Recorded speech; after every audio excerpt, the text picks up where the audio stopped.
골로새서 4장 2절과 2절로 6절 같이 합독합니다. 기도를 계속하고 기도에 감사함으로 깨어있으라. 또한 우리를 위하여 기도하되 하나님이 전도할 문을 우리에게 열어주사 그리스도의 비밀을 말하게 하시기를 구하라. 내가 이 일 때문에 매임을 당하였노라. 그리하면 내가 마땅히 할 말로써 이 비밀을 나타내리라. 외인에게 대해서는 지혜로 행하여 세월을 아끼라. 너희 말을 항상 은혜 가운데서 소금으로 맛을 냄과 같이 하라. 그리하면 각 사람에게 마땅히 대답할 것을 알리라. 아멘.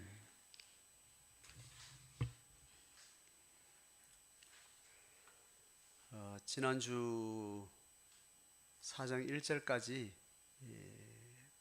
목회적인 권면을 본론을 거의 끝을 맺고, 오늘 이 단락도 고린도 교회 성도들을 향한 영적 권면이나 목양에 관한 것일 수도 있는데, 내용의 맥락을 보면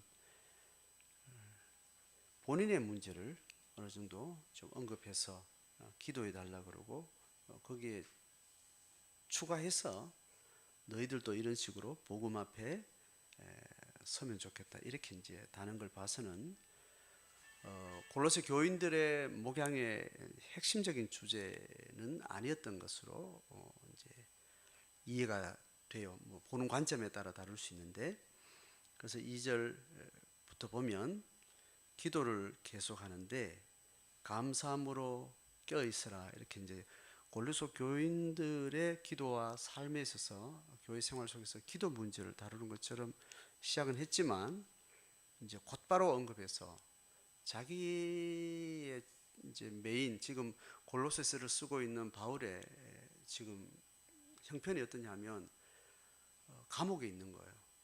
지하 감옥에, 어둡고 공식적인 감옥에 있는 게 아니고 주택에 감금되어 있는 거죠.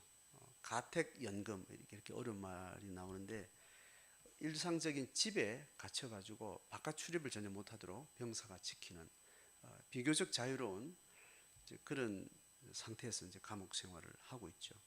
어쨌든 이제 통제를 받고 있고 자유롭지 않는 감옥 생활을 하고 있는 중에 이제 우리를 위해서 기도해 달라, 이제 중보기도를 요청하는 겁니다. 자, 3절에 우리를 위해서 기도하라 하기 전에 계속 기도해라, 중단 없는 기도, 기도 자체를 멈추지 말고 기도하라는 권면과 함께 어떤 이야기 하는가 하면 기도에 끼어 있으라고 이야기하는 거예요. 그러니까 이제 기도는 그야말로 성도가 영적인 촉을 두고 하나님을 정조준해서 소통하는 이제 실제적인 이제 경건의 모양인데, 그 경건 자체가, 기도 자체가 사실은 깨어 있는 거라고 이야기할 수 있는데, 기도를 계속하는데 깨어 있으라고 이야기를 한단 말이죠. 기도에 깨어 있으라라는 겁니다. 그러니까 이제 그 맥락을 보면 그 안에 감사함이라는 이야기를 합니다. 그러니까 기도 안에도 깨어 있는 기도가 있고 잠자는 기도가 있다라는 이제 논리로 지금 이 상황을 이렇게 펼쳐볼 수 있겠죠. 그래서 깨어 있으라는, 기도에 깨어 있으라는 이야기를 할 때 뭐 어떻게 하면 깨어 있는 거냐 했을 때는 이제 오늘 감사함으로 깨어 있으라, 이렇게 이야기를. 기도할 때 감사의 마음을, 감사의 심정을, 감사의 품성을 가지고 기도하는 것, 이제 이것을 지금 지적하고 나서 이것을 깨어 있는 것이다 라고 이렇게 언급해서 이제 붙인 거죠.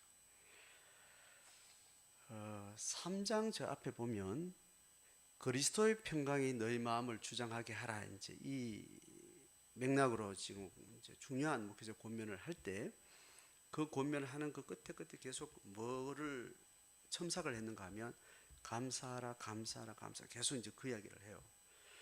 그러니까 평강이라는 것은 그냥 일반 용어죠. 육체적으로, 정신적으로 뭐 평강이라는 다양한 측면이 있겠지만, 그리스도의 평강이라고 말하면 가장 심연의 영적인 평강을 말하고, 그리스도를 만난 신성을 경험한 자들이 신을 접하기 전에 신이 배제된 상태에서 살면서 경험하지 못하는 그런 평강이라는 것이 있는데, 그걸 그리스도로부터 경험하게 된, 그리스도 때문에 주님께서 우리에게 주시는 평강이라는 것을 이야기를 한 거죠. 그 평강을 내가 소유하고 있는지 아닌지는 우리가 여러 측면에서 이야기할 수 있지만, 이게 평강인지 아닌지 그것을 어떻게 확인할 수 있지, 이렇게 했을 때 지금 사도 바울의 논지를 보면 평강을 고면하면서 평강하라, 평강이 너희를 주장하게 하라, 이렇게만 하면서 감사하라는 말을 붙이고 있는 겁니다. 그러니까 이제 평강을 내 마음 가운데, 내 지금 평강이 있는 상태인가, 평화롭다, 이제 이렇게 내 스스로를 이렇게 성찰하고 돌아볼 때 어떻게 평가하는가 했을 때, 내 안에 감사한 마음이 있으면 평강이 있는 것으로 확인할 수 있겠다. 적어도 바울은 그 경험과 그 논리를 가지고 있는 것 같아요. 충분히 우리가 이해할 법한 것 같습니다. 왜냐하면 우리가 살아가는 삶의 영역이라는 것은 육신의 영역이 있고 정신적인 영역이 있고 또 이런저런 사건들이 다양한 섹터의 영역들이 있습니다. 그러니까 모든 영역은 어떤 영역과 어떤 삶의 영역에서 굉장히 평화로운 국면에 있는가 하면, 또 어떤 영면은 굉장히 혼란스럽고 고통스럽고 전쟁을 치는 같은 영역이 동시에 있을 수 있잖아요. 그렇죠? 이제 그렇게 봤을 때 평강이 모든 걸 지배하라 이렇게 했을 때는 어떤 영역은 평화로운데 어떤 영역은 평화롭지 않으면, 이 평화롭지 않은 영역은 그리스도로 임해서 우리가 경험하는 평강은 전인격적에서 우리 전 생각과 사고와 전인격 자체를 통째로 평화롭게 하셨을 텐데, 삶의 어떤 영역에 평화가 끼어졌다는 것은 여기에 고통과 두려움과 어둠이 일부분 나를 잠식하고 있는 거겠죠. 그래서 이 평강을, 이 영역에도 평강을 얻어라, 회복하라, 주장하게 하라, 이제 이런 이제 결론이 되는데, 평강이 내한테 임했나 안 했나 이렇게 생각할 때 확인할 수 있는 것은 절대적 감사, 조건적 감사 말고 자족하는 감사.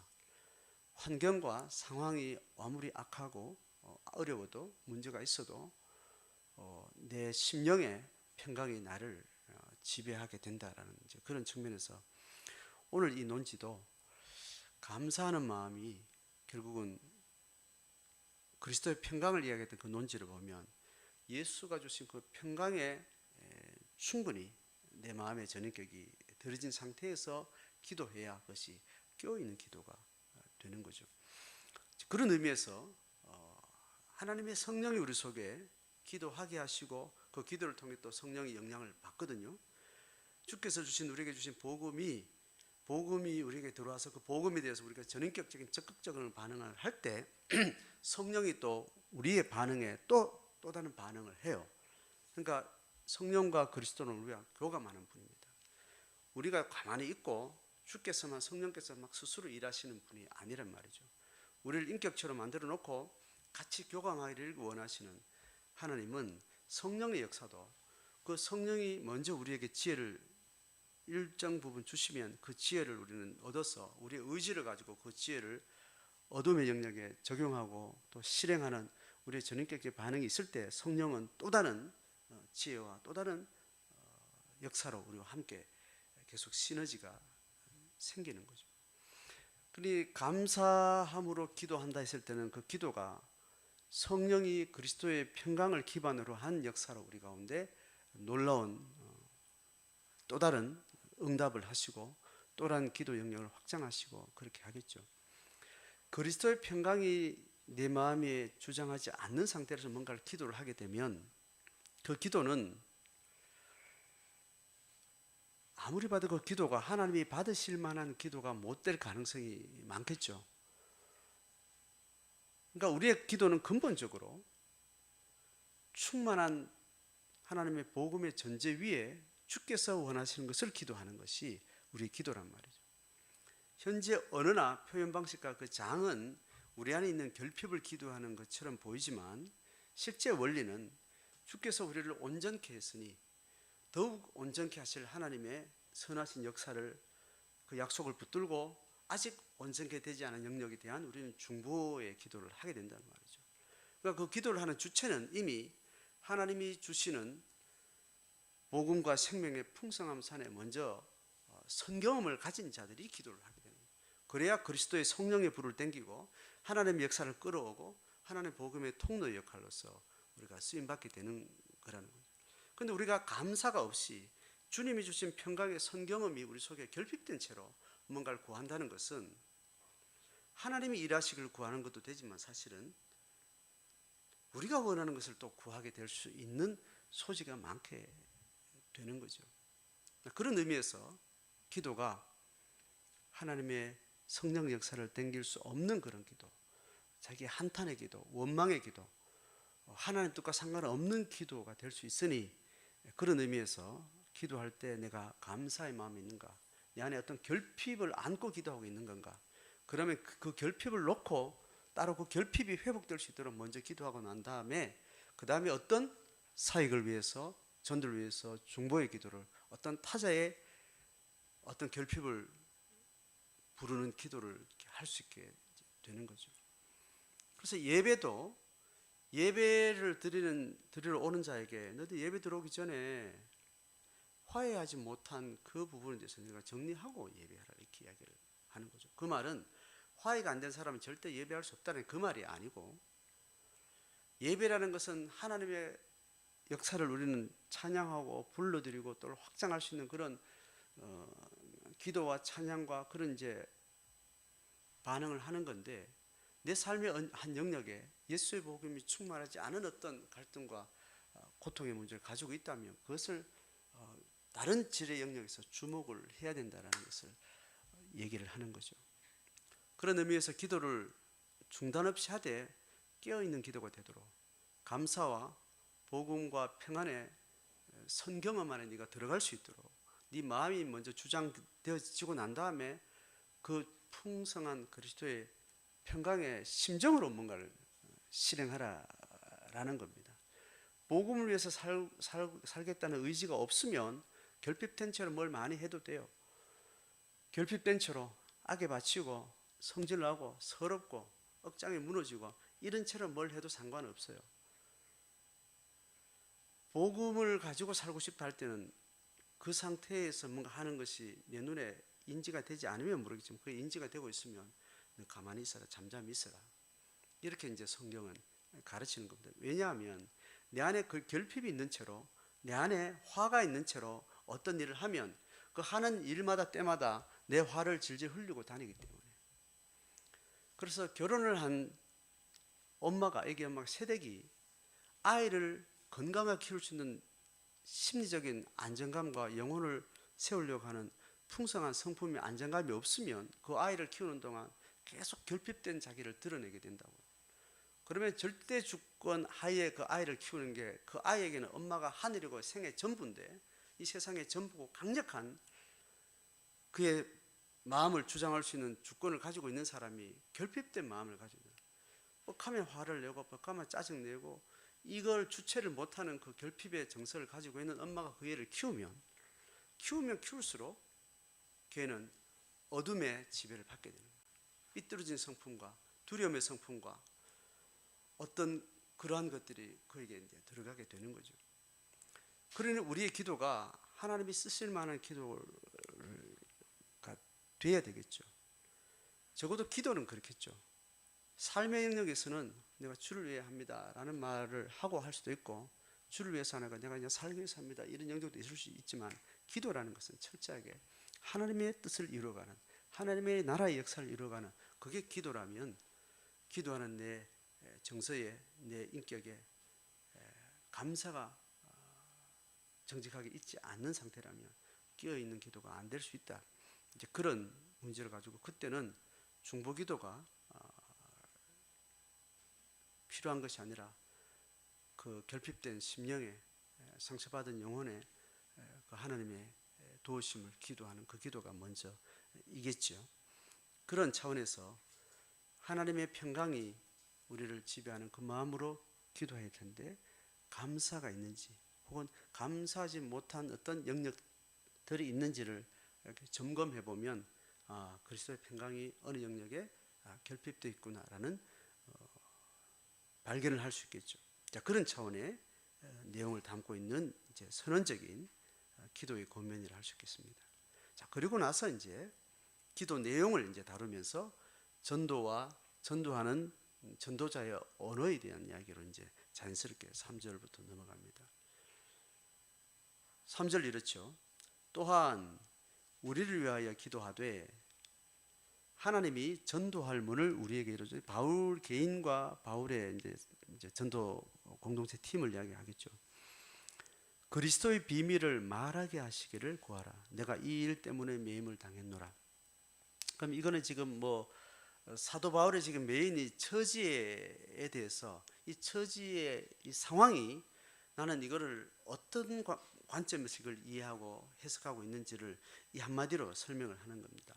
내가 고난을 당하고 순교를 당하고 이런 매임을 당하고 감옥에 붙들린 이 제한된 상황 가운데 처한 것이 전도를 위해서 이렇게 있다. 내 목적이 주 예수의 복음을 증거하는 일이 있다. 거기에 대한 분명한 자기 정체성, 자기 고백을 이야기를 하게 되는 겁니다. 그래서 여기서 말할 때 전도의 문은 결국은 어떤 식으로 전도가 실행되는가 할 때는 그리스도의 비밀이라고 이야기를 합니다. 이 그리스도의 비밀은 전도가 사건적으로 실제화될 때 전도 받는 사람, 주의 복음을 듣는 사람이 복음을 딱 만났을 때 그 엄청난 이제 임팩트가 있죠. 충격이 있죠. 하나님을 만났을 때 내 죄를 엄청나게 발견하기도 하고 새로운 기쁨을 만나기도 하고 다양한 형편과 정세에 있어서 그 놀라운 세계를 접하면서 놀라운 영적 실존을 만나면서 신이라는 존재를 실제로 대면하면서 일어나는 엄청난 충격이 있는 겁니다. 그러니까 그 격차가 너무 엄청나기 때문에 숨겨진 비밀을 알게 되는 것 같은 그런 이제 현상으로 이제 설명을 하게 됩니다.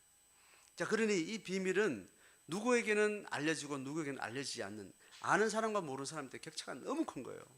자, 그런데 결국 이거를 사도 바울이 언어로 전한다는 말이죠. 자, 그래서 그리스도의 비밀을 말하게 하도록 기도하라.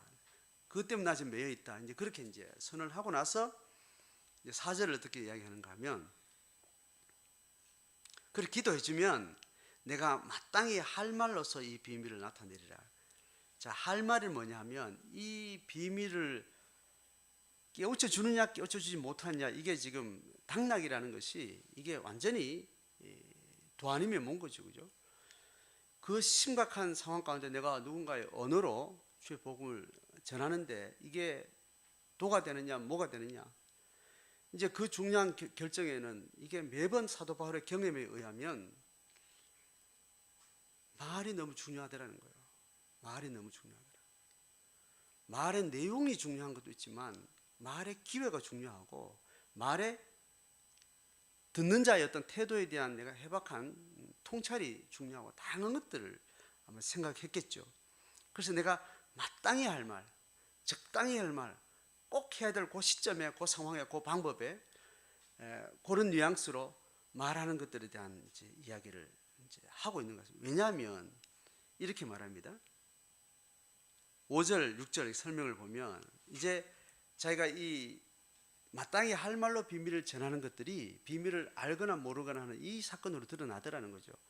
자, 그래서 어쨌든 그게 잘 되도록 기도하라라고 이야기해놓고 5절, 6절에 대해서는 자기가 전도할 사람을 만나는 그 상황뿐 아니라 골로새 교인들도 공동체 안에 예수 믿는 사람 말고 불신자들을 대하면서 전도할 대상들을 상대할 때 이렇게 되지 않느냐라고 이제 그들에게 권면으로 넘어가는 겁니다.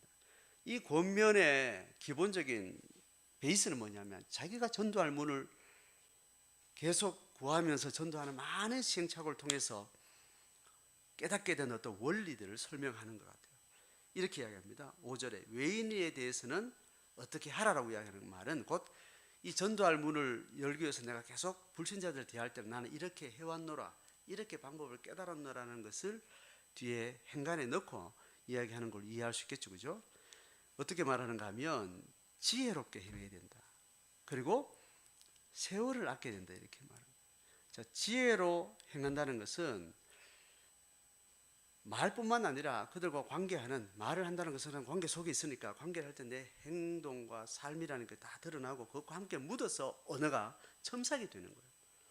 그냥 뻐꾸기처럼 스피커만 갖다 대서 말 언어만 전하는 것이 아니라 그 말 내용뿐 아니라 그 말을 들을 수 있는 귀가 열리고 닫히고는 말하기 이전에 그가 가지고 있는 언행과 관계와 그 안의 기운과 속사람과 그 사람의 모든 것이 총체적으로 그의 귀를 열었다 닫았다 할 수 있는 영향을 주는 거거든요. 그 한 시점에 언어가 첨삭이 돼서 복음이라는 것을 그들에게 비밀로 드러나게 되는 이제 그런 메커니즘이 있을 텐데, 지혜로 행하는 것이 너무 중요하다는 거예요. 지혜롭게 행해야 됩니다. 그리고 뒤에는 뭐냐면 세월을 아끼라는 말, 이 세월은 헬라어의 시간을 말하는 이제 단어가 두 개예요. 일반적으로 시간 이야기하면 하루 24시간, 또 일부는 몇 초, 어디에나 똑같은 시간에 일반적인 그냥 시간을 이야기하는 그 단어가 있어요. 그리고 지금 이 단어는 카이로스라고 하는 그 단어는, 이거는 우리로 말하면 그 적당한 때를 이야기하는 겁니다. 때, 아주 질적인 때를 이야기하는 겁니다. 내가 10초 동안 누구한테 말을 했으면 또 이 사람에 대해 10초 동안 말을 했죠, 그죠? 이 사람에게 10초 동안 말을 했으면 10초의 양으로 그냥 이 사람에게 말을 한 거예요. 근데 이 사람에게도 10초의 양을 말한 겁니다. 근데 그 10초의 말이 이 사람에게는 즐거움과 기쁨을 반응하게 만들고 이 사람에게는 화를 내고 절망하게 만드는 말을 하게 된다는 말이죠. 내 의도는 똑같이 10초를 말해도 좋은 말 한다고 했는데 결과는 어때요? 이 사람에게는 좋은 말이 좋게 들려서 그 좋은 반응이 났단 말이죠. 근데 좋은 말 하려고 했는데 오히려 이 사람에게 악한 말이 되어 버린 겁니다. 그러니 말의 시간적인 양이라는 것은 어떤 적당한 양이 중요하지 않고 그 시간 안에 뭘 채울 것이냐, 기쁨을 채울 것이냐, 화를 채울 것이냐, 그 시간에 어떤 질적인 것이 나오는데 그걸 가지고 그 적당한 때를 이야기합니다. 그러니까 이제 같은 10초가 밥 먹기 전에 하는 10초냐 밥 먹고 나서 하는 10초냐 이게 다르다는 이야기를 하는 거예요. 지금 여기서 이야기하는 것은 이 세월을 아끼라는 말은 시간을 줄여라는 말이 아니고 그 적당한 기회라는 것이 매번 오는데 그 카이로스를 매번 놓치지 말라는 그 이야기예요. 그 적당한 때를 놓치지 말라는 이야기예요. 그래서 내가 요때 말해야 될지 저때 말해야 될지, 어느 정도 내 삶을 나누고 그 마음의 태도를 봤을 때 열렸을 때 말해야 될지, 아니면 기분의 상하고 들을 준비가 안 된 상태에서 뭐 말해야 될지, 이 기회를 복음이 전달될 수 있는 그 시점과 기운과 상황들에 대한 지혜가 있어서 내 언행심사가 잘 준비됐다가 그때 맞게 말을 하는데, 지금 여기서는 세월은 그냥 절대 시간을 이야기하는 게 어떤 기회를, 적당한 때, 먹히는 때, 그 때를 낭비하지 말라는 이야기죠. 지나고 그러니까 내가 이분한테 말할 기회를 내가 하루 종일 3번 있었는 것 같은데, 첫 번째는 갑자기 전화가 오는 바람에, 두 번째는 이제 갑자기 무슨 차가 지나가 시끄러워서 뭐 이렇게 그 때를 놓쳤다라고 말할 수 있는 겁니다. 사도 바울이 고린도 사람을 면밀하게 대하면서 어떻게든 복음 전할 기회를 만드는데, 복음 전할 수 있는 마음의 길을 죽으려면 언어를 풀어서 또 눈빛을 봐서 이때 말하면 되겠다고 이렇게 생각을 늘 할 텐데, 그때 말할 때 할까 말까 다 놓쳤는데 그다음부터 못 만난 거예요.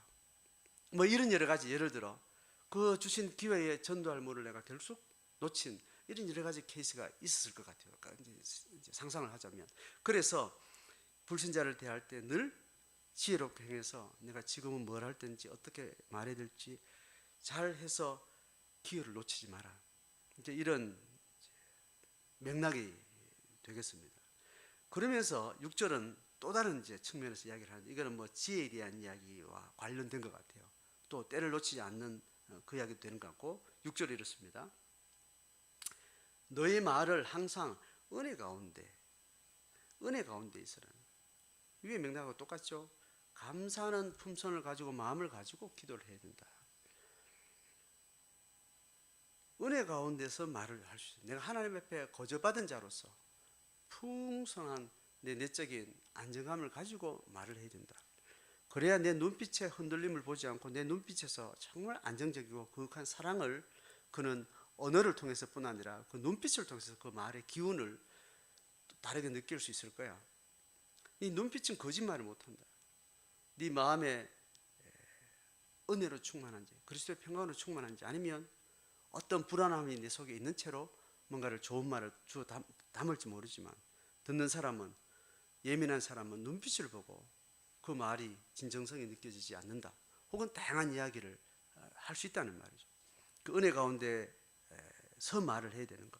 그걸 조금 더 구체적으로 비유적으로 말하기를 소금으로 맛을 냄과 같이 말을 했을 때 뭔가 풍성하고 유익하고 목적이 성취되는 쪽으로 그렇게 말을 항상 준비하면 그다음에 6절에 그리하면 마땅히 대답할 것을 네가 알게 될 거다. 언제 말해야 되지, 어떤 표현 말해야 되지 이런 이야기 되는 거죠. 자, 요 전체 맥락에 성도가 불신자를 만날 때 믿지 않는 사람들을 상대할 때 이거는 마땅히 해야 될 시장 가서 장사하는 사람들 만나든지 은행 가서 직원을 만나든지 이런 거 말고 내가 대인관계 속에서 내가 선택할 수도 있고 선택하지 않을 수도 있는 내가 관계를 계속 이어갈 수 있는 많은 사람들 중에 믿는 자도 마찬가지겠지만 불신의 사람들을 만날 때 나는 성령으로 신앙으로 믿음으로 일관된 삶을 살려고 할 때 이 삶을 잘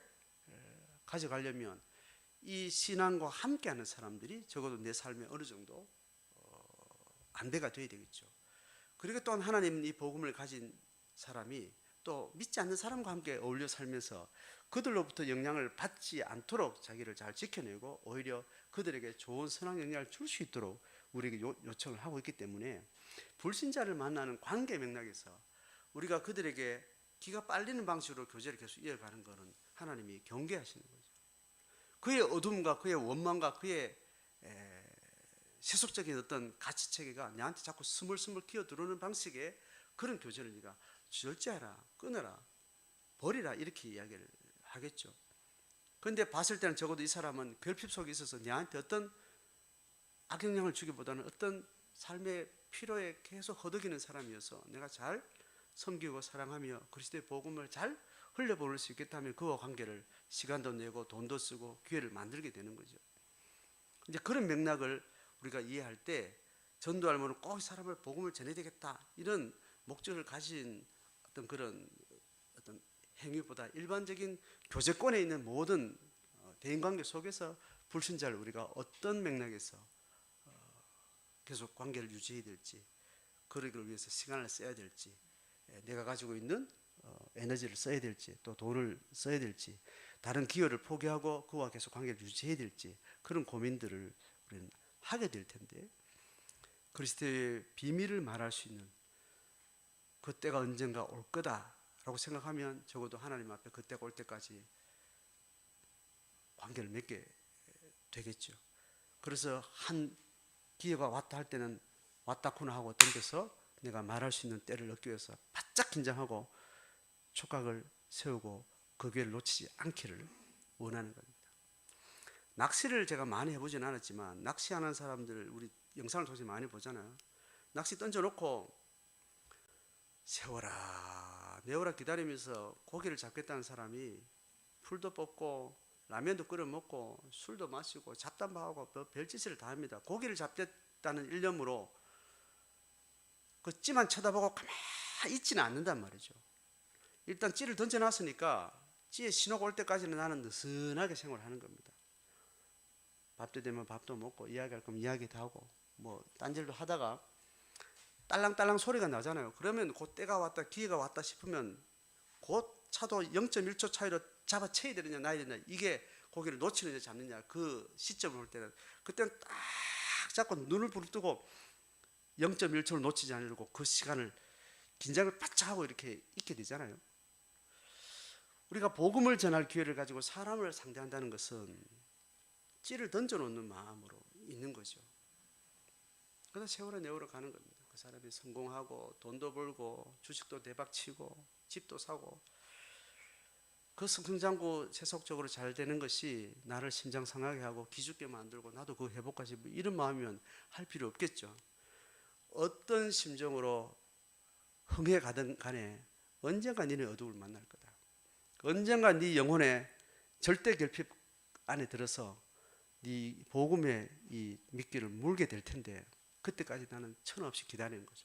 밥도 먹고 잡담도 하고 던져놓고는 기다리는 거예요. 그러니까 일주일에 한 번씩 만나든지 한 달에 한 번씩 만나든지 정기 모임을 꾸준히 하면서 너 뭐 먹고 사니, 뭐 하고 사니, 어떤 일이 즐거우니 그 사람의 인격과 삶을 쭉 그냥 함께 하면서 어느 때를 기다리게 되는 겁니다. 그러다가 아이 문제 생기고 병이 나고 이때까지 자기가 누렸던 많은 것들로는 절대 불가능한 어떤 어둠의 절망에 직면했을 때 그가 아는 인성과 그가 아는 삶의 라이프 스토리를 총동원해서 그에게 복음을 한마디 권하는 겁니다. 복음을 자세하게 논리적으로 전할 사람들은 논리 전하고 말에 복잡한 언어가 별로 달갑지 않은 사람은 그냥 사랑해 주는 거죠. 밥 사주고 밥 먹여주고 어떤 누구보다 절대적인 사랑을 가지고 뭔가를 대가를 바라지 않고 그 영혼을 사랑할 때 내 마음에 녹아지고 그렇게 복음이 그들에게 이제 전해지는 거죠.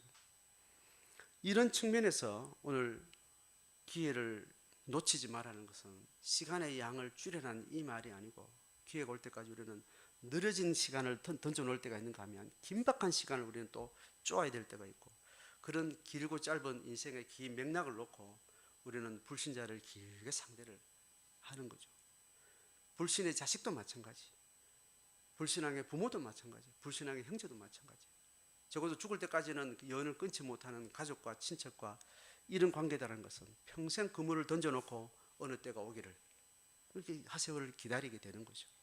어떤 때는 전략적으로 관계를 만들어서 그물을 던져놓는 상황도 있을 것이고 그 관계 속에서 절대로 그들의 세속적인 악영향이 내 평안을 깨는 어떤 기분 속에 내가 제압당하지 않을 적절한 관계망을 끊임없이 잘 조절하면서 하나님 앞에 적당한 내 행위와 삶을 통해서 또 그 다음에 결국 우리의 언어를 통해서 그리스도의 비밀이 그의 생애 가운데 들어가게 되는 거죠.